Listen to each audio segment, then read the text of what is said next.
আসসালামু আলাইকুম, welcome back to my channel SS kitchen. আশা করি সবাই ভালো আছেন। আজকে আমিও আপনাদের সাথে ছোলার ডাল দিয়ে গরুর মাংসের একটা রেসিপি শেয়ার করব।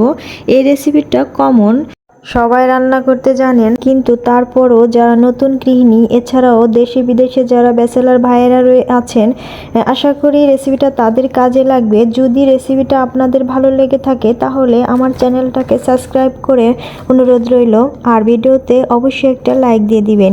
রেসিপিটা বানানোর জন্য চুলায় একটি প্যান বসিয়ে দিয়েছি। এখন দিয়ে দিচ্ছি সয়াবিন তেল হাফ কাপ, আর দিয়ে দিচ্ছি পেঁয়াজ 1 কাপ। এখন এই পেঁয়াজটাকে একটু হালকা করে ভেজে নিব। পেঁয়াজটা নরম হয়ে আসলে আমি এর মধ্যে দিয়ে দিচ্ছি কিছু গোটা মশলা, দিয়ে দিচ্ছি 2-3টা তেজপাতা, আর দিয়ে দিচ্ছি 2টার মতো গরম মশলা, আর দিয়ে দিচ্ছি 3-4টা এলাচ। এখন গরম মশলা আর পেঁয়াজগুলোকে ভালোভাবে ভেজে নিতে হবে। খুব বেশি ভাজার প্রয়োজন নেই, জাস্ট পেঁয়াজটা হালকা বাদামি কালার করে ভেজে নিলেই হবে। পেঁয়াজটা হালকা ব্রাউন হয়ে আসলেই এই পর্যায়ে দিয়ে দিচ্ছি 2 টেবিল চামচ লাল মরিচের গুঁড়া, আর দিয়ে দিচ্ছি 1 টেবিল চামচ ধনিয়া গুঁড়া, আর দিয়ে দিচ্ছি 1 টেবিল চামচ হলুদ গুঁড়া, আর দিয়ে দিচ্ছি 1 টেবিল চামচ জিরা গুঁড়া, আর দিয়ে দিচ্ছি 1 টেবিল চামচ মশলা গুঁড়া। এখন এই মশলাগুলোকে একটু নাড়াচাড়া দিয়ে ভালোভাবে ভেজে নিব। এর জন্য সামান্য একটু পানি দিয়ে নিব যাতে মশলাটা পুড়ে না যায়। তারপর একটু নাড়াচাড়া দিয়েই আমি দিয়ে দিলাম 2 টেবিল চামচ আদা রসুন পেস্ট। এখন মশলাটাকে খুব ভালোভাবে কষিয়ে নিতে হবে। মশলাটা যত ভালোভাবে কষানো হবে তরকারির টেস্ট ততই ভালো আসবে।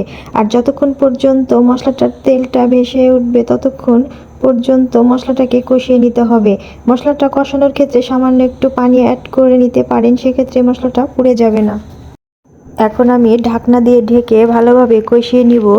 কিছুক্ষণ পর মশলাটার উপর তেলটা ভেসে উঠেছে। এখন আমি মাংসটা অ্যাড করে দিচ্ছি।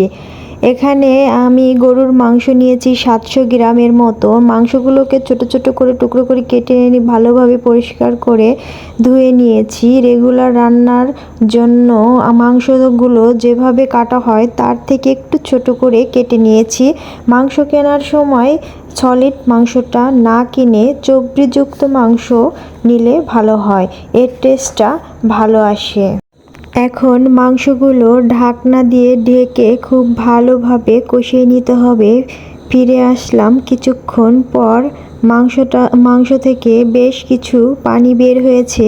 এখানে এক্সট্রা করে পানি দেওয়ার কোনো প্রয়োজন নেই। যে পানিটা বের হয়ে সেই পানিটা দিয়েই মাংসটা খুব ভালোভাবে কষানো হয়ে যাবে। এখন আবারও ঢাকনা দিয়ে ঢেকে মাংসের পানিটা শুকিয়ে যাওয়া পর্যন্ত কষিয়ে নিব। ফিরে আসলাম কিছুক্ষণ পর। এরই মধ্যে পাচ্ছেন মাংসের পানি শুকিয়ে গেছে আর মাংসটাও ভালোভাবে কষানো হয়ে গেছে। এই পর্যায়ে দিয়ে দিচ্ছি ছোলার ডাল। আমি এখানে ডাল নিয়েছি 250 গ্রাম, আর ডালগুলোকে 2 থেকে 3 ঘন্টা ভিজিয়ে রেখে তারপর ভালোভাবে ধুয়ে নিয়েছি। এখন এই ডালটাকে ভালোভাবে মাংসের সাথে 3 থেকে 4 মিনিট কষিয়ে নিব। এখন আমি ঢাকনা দিয়ে ঢেকে দিচ্ছি, আর এভাবে 3 থেকে 4 মিনিট কষিয়ে নেব। ফিরে আসলাম 3 থেকে 4 মিনিট পরে। আমি ডাল আর মাংসটাকে খুব ভালোভাবে কষিয়ে নিয়েছি। এখন ঝোলের জন্য পানি অ্যাড করে দিচ্ছি, তবে পানির কোনো নির্দিষ্ট পরিমাপ নেই যে কতটুকু পানি দিতে হবে। ডালগুলো সিদ্ধ হতে সময় লাগছে কতটুকু, আপনারা কতটুকু ঝোল রাখতে চাচ্ছেন সেটার উপর নির্ভর করে পানিটা দিতে হবে। তবে এতটুকু বলতে পারি, এমনভাবে পানিটা দিবেন যাতে মাংস আর ডালটা পানির নিচে থাকে। এখন আমি ঢাকনা দিয়ে ঢেকে নিচ্ছি আর অপেক্ষা করব পানিতে বলক আসা পর্যন্ত। পানিতে বলক এসে গেছে।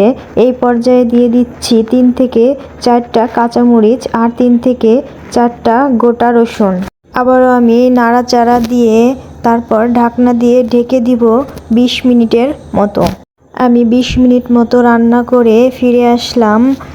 দেখুন আমার তরকারিটা হয়ে গেছে প্রায়।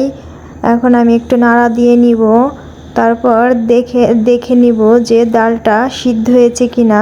দেখুন আমার ডালটা কত সুন্দর সিদ্ধ হয়ে গেছে।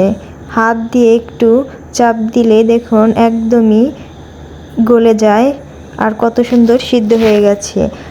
এই পর্যায়ে আমি এখন একটু লবণটা চেক করে নিয়ে 2-1 মিনিট মতো রান্না করে নিয়েই চুলা থেকে নামিয়ে নিব। দেখুন কত সুন্দর হয়েছে আমার রান্নাটা, খেতেও কিন্তু দারুণ হয়েছে। যদি আপনাদের ভালো লেগে থাকে তাহলে কমেন্ট করে জানিয়ে দিবেন, আর আপনারাও একবার ট্রাই করে দেখবেন। আর সম্পূর্ণ ভিডিওটা দেখার জন্য সবাইকে ধন্যবাদ।